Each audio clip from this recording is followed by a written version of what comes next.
Hello, my name is Suzanne Herring, and it's my pleasure to be here today with Professor Juan De La Mora of Yale University. And yet, Juan is one of the outstanding, more imaginative leaders in aerosol science. But so we're here today to discuss how he charted his way through this career in aerosol science and to see if he has any new brilliant ideas for us. So, Juan, let's just start at the beginning. And when you were at Yale, your thesis was strictly theoretical, full of equations. Indeed. And you've come to be an experimentalist. How did this transition happen?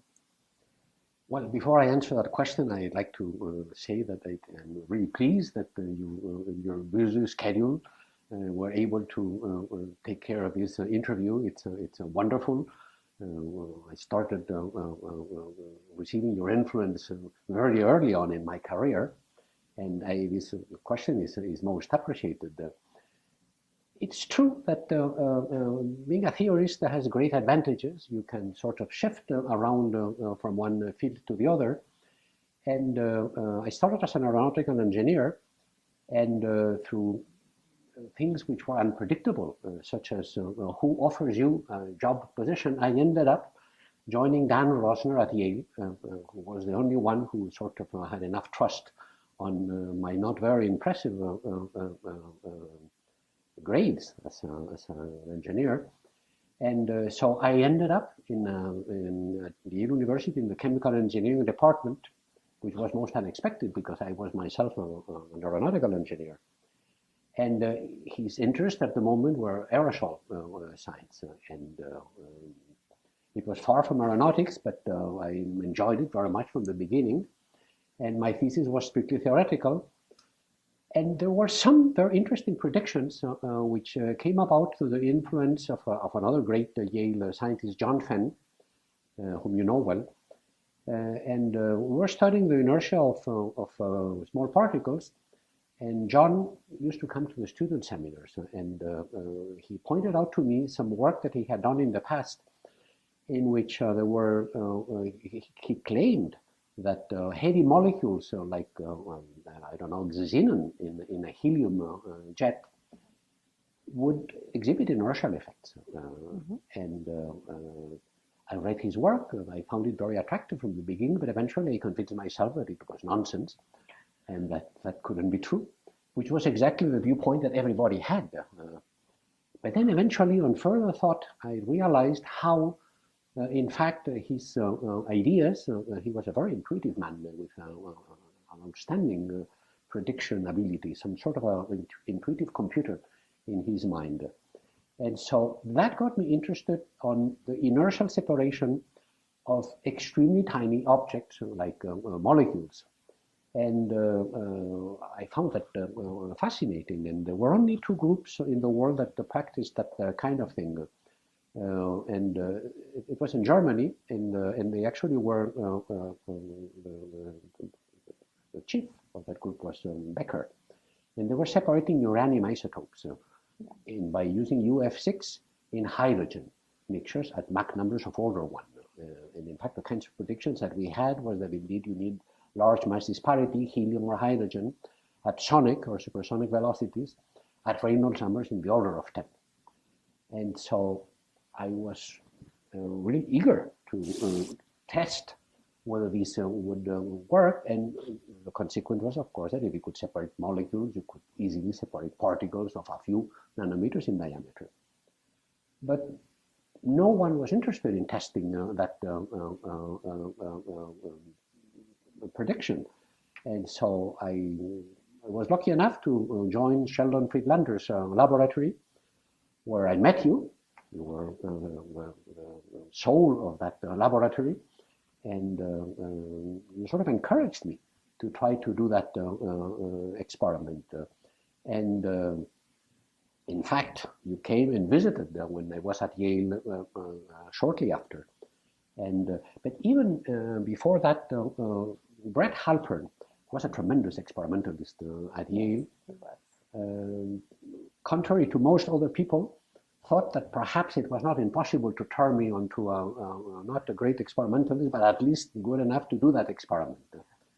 And so that was my beginning into the study of inertial effects in gas particle mixtures. And that eventually led to interesting impactors in the size range of particles and in air of relevance to aerosol flow. So that's really how I got into doing experiments. And so we enticed you with the need of those experimentalists of us, enticed you with the need to actually see your ideas come to life in the lab. Well, that came naturally. I mean, even a pure theorist feels that need. He hopes that a colleague, an experimental colleague, would do the experiment. But when that colleague doesn't exist, then sort of he comes out of his way to train himself moderately, as little as possible, as an experimentalist. And once you get the taste of experiments, it's pretty hard to give it up. And then you moved on from inertial separation of small particles to mobility separation of small particles, electrical mobility separation. And so you want to tell us a little bit about that? Yes, for almost 10 years I was kind of obsessed with inertia of tiny particles. And then at some point, my dear colleague and actually my PhD thesis advisor, Dan Rosner, a tremendously creative scientist, he used to teach the transport course. And when he went on sabbatical, I inherited his course. I was asked by his chair. I was in mechanical engineering, he was in chemical. And so I taught his course. And one of the things that I had learned during my thesis from an illustrious Spanish theorist, Amable Liñán, who had a great influence in my work as a theorist, was the method of characteristics to account for diffusive effects in problems with flow and we could also include inertia and convection and so forth. And so I used the techniques which I had learned from Liñán to calculate what was the performance of a DMA, and I was surprisingly discovered that it was an optimal length of a DMA. And this was incidentally a homework problem which I assigned to my students, some of whom actually managed to do some progress. Now that prediction sort of stunned me. That the existing DMAs, that the TSI model which we had, the ratio of the gap between the electrodes to the length may have been, I don't know, 20 or 30 or 50, while the optimal theoretically was 1. And it made sense because if it's zero distance, of course, everybody goes out at the same voltage, and if it's very long, you have a lot of time to diffuse. So that made sense. And so again, I didn't have any equipment to do that experiment, but I was very eager to test it. And I met Andreas Schmidt-Ott in a conference one of those years, maybe the late 80s. I spent 3 years in Spain. And Andreas did 2 things. He invited me to Duisburg to run these experiments in a DMA which they had, and they made it shorter. It was a racial type DMA. And he also gave me a Reichel type DMA, which we exchanged by an impactor of the kind we had developed. He was interested in measuring the fractal dimension. And so, to make the long story short, I visited Duisburg. We tried that short instrument with molecules, and it didn't work. And so we went back to New Haven, and you had the drawings of a Reichel DMA. I don't remember the details. Or actually, he told me that I could write Reichel and he would send them. But one way or the other, we actually got the drawings and we had the prototype. You would have gotten those from George. And probably, because he certainly gave it freely to anyone who provided it, who requested it. And so I had a student, and when Jean Rossel, and when he heard that Schmidt, Ott, and I had failed with the DMA experiment, he told me that if I gave him a few months, he would do that experiment and it would work. And we had an NSF project, so we had the funds. I gave him the go-ahead. He built his short Reichel DMA, and it worked beautifully. Yeah. And one day I met George Reichel and told him, but how is it that this DMA at Duisburg didn't work and the other DMA at Yale did work? And he told me, come on, I mean, don't you know? No, I don't know. The DMA at Duisburg is a copy of someone who didn't ask for my drawings and who used the published sketches, which had nothing to do with the real instrument. And of course, that thing didn't work. So the merit, of course, was the drawings. It was not. And so that's how we got started into DMA work. And what was particularly useful and very helpful that sort of permitted that we went a little further beyond what George Reichel had done, which was great, was the fact that John Fenn was my colleague. And John Fenn had, a few years before, invented electrospray. And electrospray turned out to be a tremendous tool to put in the gas phase relatively large ions, which were completely monodisperse. And so that didn't exist for aerosol instruments, I guess, in any size range. I mean, you could get things with perhaps like 2 or 3% width. But these ions were infinitely sharp. They were just exactly monomobile. And so you had a way of measuring how bad your DMA was. And with that feedback, they got obsessed. Actually, Rick Reagan had a lot of influence on that obsession. He always encouraged me to search the higher resolving power, the better, and 100 was not enough. And I'm very grateful for these insights. So that's how we got into DMA work. And of course, I had the right background, and because I was an aeronautical engineer, I had seen wind tunnels. I knew that the key to keep the flow laminar at Reynolds number, which could be huge. In fact, Reynolds, in his early work, had published stable laminar flows at Reynolds numbers of 30,000. And so it was not particularly difficult, but it was very enjoyable. So the development of your DMA work and the ion standards came together, these monomobility ion standards that are just used around the world now. That those developments came together, but you also did additional work coupling this to, or at least evaluating those mobility standards with a mass spectrometer. Well, the mass spectrometer work, of course, the use of the DMA for particle analysis was very well established, and it's an instrument that was not widely used by physical chemists or analytical chemists, just because the size range didn't match. But the person who really initiated the connection between aerosol science and biological work and so more analytical chemistry work was Stan Kaufman of TSI, who sort of put together a system in which the high charge of electrospray would impart in proteins and viruses and in all kinds of biological species would be reduced to unity.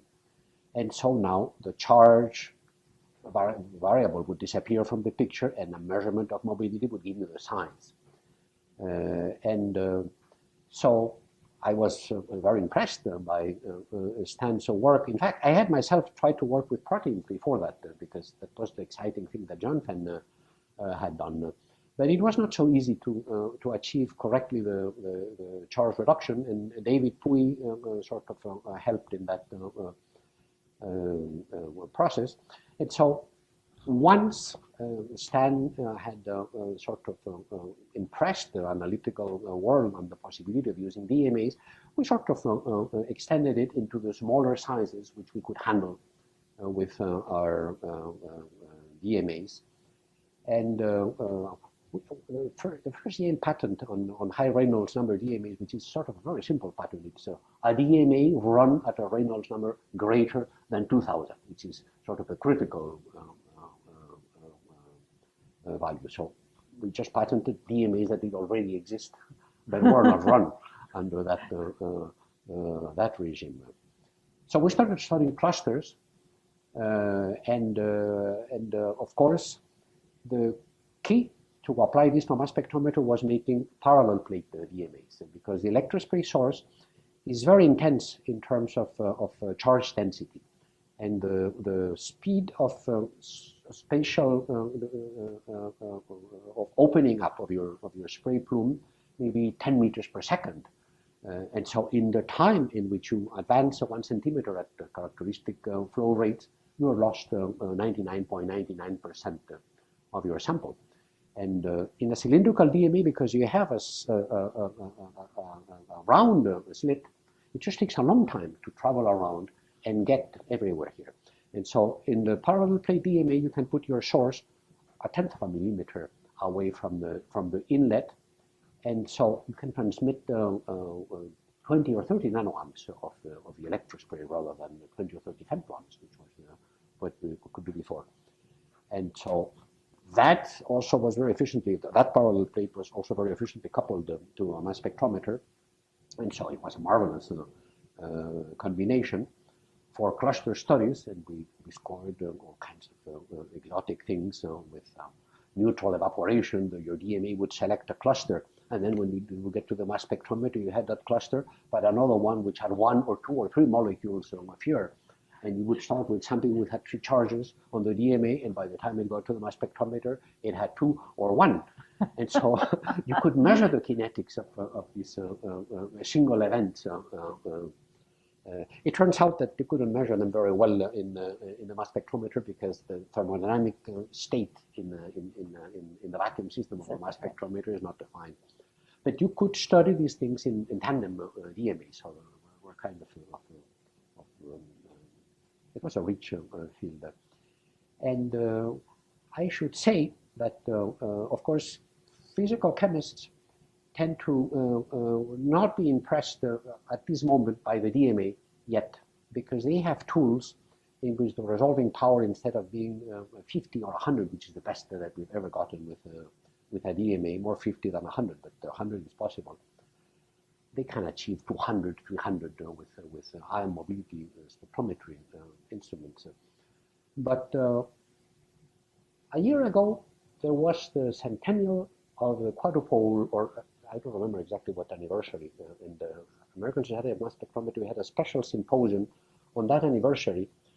And I was stunned to discover the quadrupole mass spectrometer is a filter, an ion filter, yes, which passes only 1 mass over charge, which is very much the same thing that the DMA does. Yes. It doesn't do that with the highest resolving power. For instance, time-of-flight mass spectrometers have resolving powers of 100,000. Yes. The quadrupole may have a resolving power of 100 or sometimes less, single mass resolving power. But in fact, it's not an instrument on the way to extinction by any means, because it does something that is extremely valuable, which is you select a beam of something, and there it is. You can play with it for hours. You can modify it, as in the tandem DMA's work that McMurray and Rader developed. And so that kind of a possibility, I think, would make DMA a unique tool, which eventually will end up being adopted very seriously by chemists, and analytical chemists, as well as physical chemists. Because you can, at atmospheric pressure, do spectroscopy on purified molecules, and it's been widely used by people who are interested in other aerosol things like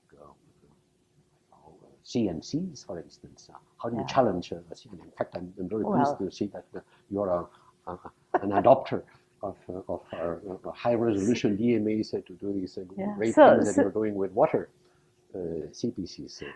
Well, so let me sort of segue to that topic here and say that you've got this vision of all the uses for these high resolution small particle DMAs, but there has been over the last few years especially this revolution in condensation particle counters that detect particles in the 1, 2, 3 nanometer size range, which had just never been there before.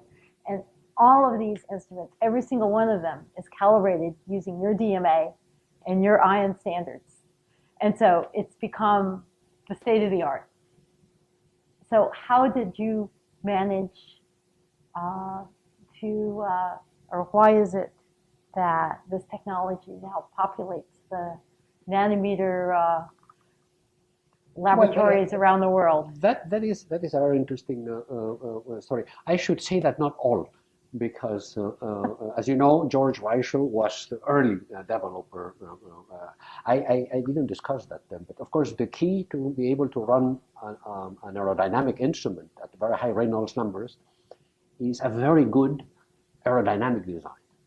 And George's first the Reichel DMA, or the Vienna DMA as people call it, has essentially all of the elements of aerodynamic design, which is good screens, an accelerated flow, a way to stabilize the mixing region where the aerosol flow mixes with which is unstable. It's a shear layer, and some of the most interesting work on the nano size CPCs done in Vienna was done with a Reichel DMA. But I'll tell you the story because at least as I entered into it, I had zero experience with CNCs. I always thought they were fascinating instruments. I had visited Peter McMurray's. I had seen some wonderful things that he was doing there.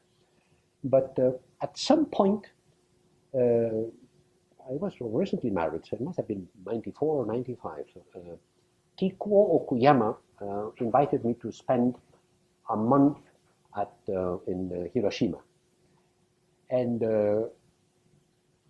I didn't know what would be the optimal way of collaborating. And so I read, asking for a list of publications that he sent me, and there were lots of fascinating things that he had done. But in particular, I saw that he had this particle size magnifier, which they had developed, and which was based on a turbulent mixing CPC, which was originally developed in Russia. And I immediately thought that the best joint project that we would do is I would bring an EMA and we would sort of marry the CNC or his PSM, as they called it, the particle size magnifier, and would challenge it with molecules. And I was very concerned that, of course, we wouldn't be able to see anything because everyone was sort of hang on the theory that below 3 nanometers, it was impossible to detect anything. And then the amazing thing that we discovered almost on the first day that we tried it is that their CPC, or whatever you call it, was able to see not the monomer of tetraheptylammonium, but the dimer of tetraheptylammonium bromide, which was 1.4 or 1.5 nanometers in diameter, or even less if you subtract the diameter of the gas molecule. And so that opened our eyes. And at the beginning, of course, the explanation was that these guys were charged. And in fact, a little hindsight, you go back to the early work of Aitken or Wilson, and they were seeing ions of almost 0 dimensions. Yes. And there were actually papers by El Shal in which in a diffusion chamber, in a cloud diffusion chamber, with a laser they were producing ions of benzene and small organic molecules, and they were seeing them activated. And so it was really no surprise. The problem why these things haven't been seen before is because they were lost as they entered. into the DMA. And the PSM was a particularly good instrument because it had reasonable flow rates, and so these very tiny objects were able to enter. And so, but at that moment, we had the notion that the Thomson theory explained why you would see these small things, but almost everyone was obsessed by or sort of under the impression that the condition for critical activation was either the Kelvin limit for neutrals or the Thomson limit for charged particles. But in fact, that was incorrect, and it was known in the literature before, and it was a great paper in which the Vienna group, Wagner and Winkler, got together with Kulmala, a group in Finland, and so they reminded the world that there was this Fletcher theory in which, since there is a finite activation energy, and this thermal energy can actually climb a barrier, and theoretically you could see much smaller particles. And that was quite revolutionary because before it was clear that it was impossible to activate a la Thomson ions smaller than a certain size. But the possibility to activate even smaller things because you could jump over a finite barrier made it possible to detect neutral objects of dimensions perhaps less than a nanometer. And I mean, that's an area which is not fully developed because we don't have the techniques to introduce controlled pure species of size selected without charging them before. And the operation of charging sort of complicates. You add an ion and you remove it, and so you don't know what you have after but you approximately know what you have. And so we entered into that field. I had a brilliant student, Gamero, who rapidly realized that the prejudice that we had that the operation of the PSM was adiabatic and perfect was not. In fact, I was visiting Japan for a second time, and I told him strictly that he shouldn't touch that instrument and he should start studying ions in a systematic fashion. And as soon as I left for Japan, he did exactly the opposite. He started inserting thermocouples, and he realized that the thing was not adiabatic, and so he immediately made a few changes, and in a week or two, he was able to detect ions with no size limit in very much the same PSM, tetramethyl ammonium, which was the smallest thing that we had, which of course was not surprising because El Schall and Wilson and so forth had done it in the past, but it still was charged. And so that was essentially my participation in that field. And I was kind of happy to see that others followed. Peter McMurray made some marvelous things with diffusion instruments. Kulmala developed these marvelous. You came with water. Water is, according to theory, the most exciting material. Because the characteristic parameter that determines the smallest particle that you can detect under neutral conditions scales with the surface tension over kT, the square root of that dimensions. And except with liquid metals, there's no way you can beat water. And people had some problems with water, which you brilliantly solved in your water design, which is still a diffusion device. But water has this sort of, I like you, I don't like you. If you are hydrophobic, I'm sorry, I won't activate you. Yes. And one of the most exciting things in this meeting is your article, your poster showing that negative water or negative ions would be activated by water, even if they're highly hydrophobic, like tetraheptyl ammonium. So that's this is an exciting field. Every year there are new things, and my dream in this field is to see a very fast CPC milliseconds at most, or perhaps 4 or 5 milliseconds, with a sharply defined supersaturation, like in the expansion chamber of a Vienna group, and which will be sort of more practical in terms of usage, so that everybody could carry it in his hand. So I hope I get some funding for an instrument like that, and perhaps your help in putting it to work with water. Well, I would, I mean, certainly you've encouraged me down this path for some time. And another person that you've worked with very closely is Michel Atouy. And he laid down the same challenge to me earlier this summer, actually. But why don't you talk about I'm very Michel? happy that you bring Michel Atouy.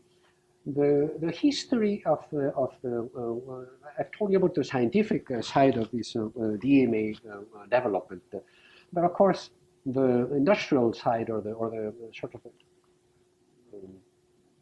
having some usable instrument that people can, without spending enormous time, put to work, is very important. And it's unfortunate that our supercritical DMAs have not been commercialized. But they're everywhere. And so, but they were not everywhere until Michel Atouy got involved. Michel Atouy was introduced to me by Andrea Schmidt-Ott, who's been a friend forever. And he sort of learned all the tricks of running his DMA. And it was him, with the exception of Peter McMurray, who was had been able to put our DMA to use, but nobody else who had it, with perhaps a few exceptions, really made anything useful out of it. And Michel became sort of the apostle of the high-resolution DMAs. He's fully devoted to science, so he spends all of his free time visiting laboratories, and he would walk with his little DMA or his big DMA under his arms. And thanks to him, I don't know if you got help from him or not. He sent me some standards, actually. But you have to get the electrospray running, you have to get a number of complicated things together, and it's his help has made this instrument to be more used, particularly on CPC development. So that's great. So you've done a lot of marvelous things in your career, but like all of us, we've had help from our colleagues, from our mentors. I want to ask you, as there's a new younger crop of aerosol scientists coming up through the ranks, what advice you would give them as they start their careers and as they go forward in their careers? What things have you found to be most important? Well, perhaps the most interesting developments that have come from my lab have come against the wishes or against the dreams of the PI. And so one of the recommendations I would give is listen to your advisors, but then make your own judgment. So, and if you have a great idea, don't let them deter you from that. There is another advice, a piece of advice which the young need to listen to, and I learned it too late from a book written by a famous Spanish neuroscientist, or actually neurobiologist, Ramón y Cajal, who wrote a book which was called Advice to the Young Scientist. And Cajal's life was kind of interesting because he was in Spain, where there was hardly any scientific culture, and he wrote his articles in Spain which nobody read. And so he discovered a way of seeing the neurons with paints, and of course nobody would pay any attention. And so he carried his microscope and his painting techniques and walked to Germany and started visiting all kinds of laboratories, until one of the great German scientists sort of was stunned by, and then did his article into German and made him world famous, and eventually he got the Nobel Prize. And in his book, he summarized some of his advice, which in that time was how to deal with the famous German professors. And it was the style of how you write your great new discoveries, in such a way that you don't offend those who came before you, but or rather the other way around. And so you sort of try to put your little contribution, even if it's great, but you present it as little in comparison with what the rest of the world has done.